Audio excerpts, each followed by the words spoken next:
Biyo bayan cece-kuce da kace da ke faruwa bisa fitar bidiyon Ladin Cima, Naziru wanda kuka sani da sarkin waka ya sake ɓallowa jigajigan masana'antar Kannywood ɗin ruwa wanda ka iya cinye kowa da komai. Nazirun wato sarkin waka ya yi kira daga kausar murya ne cikin wani faifan bidiyo da ya fitar a yau din nan, inda yake kira da jan hankali tare da mai da martani ga jaruman Kannywood guda biyu waɗanda babu kunya bare tsoron Allah suka yi kalubalance farcin dattijuwa Ladin Cima.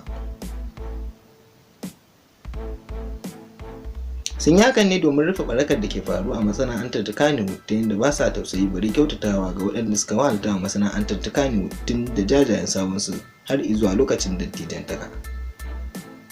Wasu masu ƙare a talauci da neman taimako a wajen al'ummar gari. Saɓanin santalan 'yan mata a masana'antar wadda yau zaka ga yarinya ta shiga harkar fim kafin ka ce kwabo ta faso gari tana fantamawa da sararawa yadda ranta yake so. Shin menene yake jawo hakan? Shin su 'yan matan suna da wani abu ne na musamman saɓanin dattijan da ke fitowa a masana'antar ta Kannywood? Tabbas akwai lauje cikin naɗi. Ku biyo mu domin jin ainihin amsar waɗannan tambayoyi.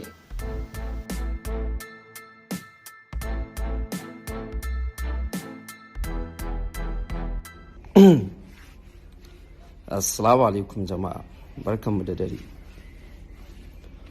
Wato a yi haƙuri kaman shi ba ɓacin rai haka nake.